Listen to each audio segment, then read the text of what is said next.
Hi, my name is Amanda Hinkhouse. This presentation is for Anthropology 1000, semester spring of 2024. My topic is how anthropology can be used to alleviate gender inequality. A specific example on gender inequality is you can consider gender inequality in pay and wage, and also in education opportunities. My thesis statement. Feminist anthropology, a subfield of cultural anthropology, can be used to alleviate gender inequality through understanding cultural norms and beliefs, challenging gender stereotypes, and advocating for gender equality in developing projects' careers.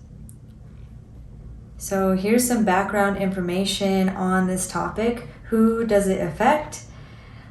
In this case, women. There's all type of inequality within the world, but in this case, we're focusing on just gender inequality that includes women. What I've already said, inequality based on gender, where, really everywhere in the world, there's all different types of inequality, but we're focusing on America. So from the 1900s up until today, women got the right to vote just in 1919, so before there has been all kinds of injustices towards women in social roles. Why? Cultural biases, the biology of women having to bear and care for children, and the undervaluing of women's contributions. So the three sources I chose to represent evidence of the problem are all a variety of things, but the very first one that I'll mention is the Gender Pay Gap 2024. And this is a professional website that specializes in wages and career pay. These are some things I pulled directly off of what I was reading from their site. The 2024 Gender Pay Gap, so this was taken just recently in March. The report analyzes data from over 627,000 people in the U.S. who took pay scale-free online salary surveys between January of 22 and January of 24. Quote, in 2024, for every dollar that men make, women earn 83 cents. This is what women make compared to men regardless of occupation, experience, education, or other compensable factors. Another thing that this site mentions is something that's called the motherhood penalty.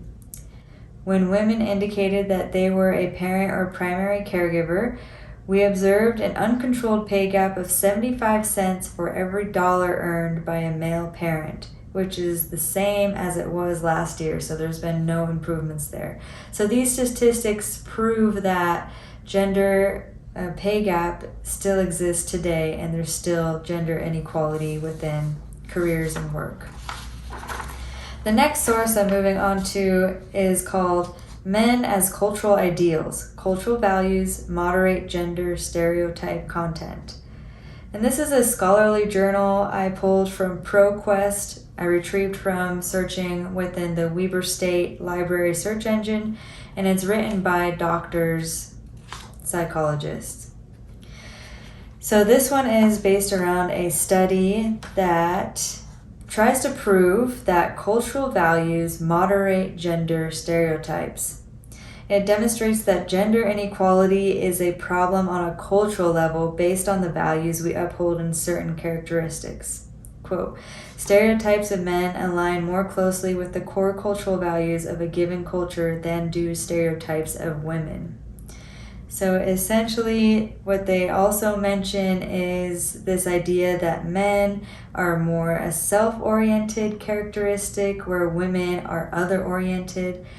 And they also refer to that as individualistic versus collectivistic.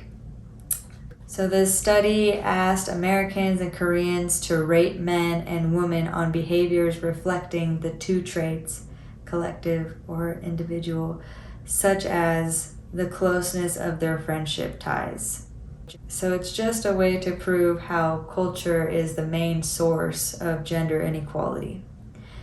My last source is a YouTube video TED Talk called Gender Inequality Starts in the Home. This source is the source that provides a different cultural perspective other than my own. In the YouTube TED Talk, the main woman that's speaking, her name is Matshepo Mishibi, I'm not sure how to pronounce it properly, I apologize. And she is from South Africa. So she addresses and exemplifies how gender inequality is systemic and culturally enriched even within our homes. She says that we need to eliminate gender inequality by starting in our homes, and she keeps referring to chipping it away, since it is extremely socialized in our home.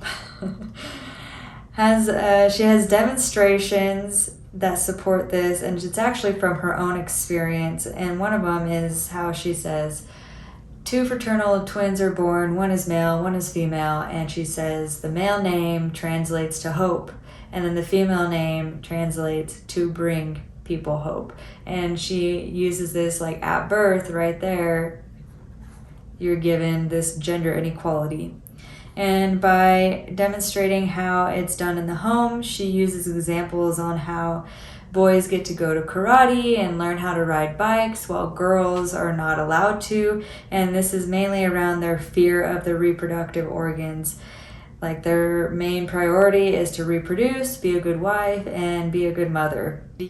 And then she also mentions how because boys get the opportunity to ride bikes, they get the opportunity to go to school or to go to work, while women just have to stay home and pretty much clean and cook and learn how to become a good wife and a good mother. So that's her way of demonstrating how the inequality starts within the home. And she is from South Africa. So like I said, gender inequality is all over the world, but this is just another way of how we can look at how we do it in America as well. How can anthropology help? The method that can help is ethnography, or participant action research, or interviews. The subfield that can apply to this specific problem is feminist anthropology. The goal of the problem-solving effort to create more equal opportunities for women within careers, compensation, and education. These methods are able to help the problem by immersing in the community and context where gender inequality exists, like a workplace, to better understand how it functions. Or advocating for a social change by giving people a voice or a platform to distribute awareness and create change. Or helping future developments of careers and education minimize/eliminate gender inequality. To conclude, I repeat my thesis statement. Feminist anthropology can be used to alleviate gender inequality through understanding cultural norms and beliefs, challenging gender stereotypes, and advocating for gender equality in developing projects/careers. It's important to know that gender inequality is something that has been ingrained into our system through the influence of our culture. The way to solve this is by addressing the cultural norms that allow for gender inequality to happen. Gender inequality is something that happens all over the world, just in different ways. Why? Because each culture is different. Beliefs around women having the power to bear and birth a child heavily influence what a culture thinks we are capable of. Spreading awareness, using your voice, and advocating for change within policies are all important to create gender equality.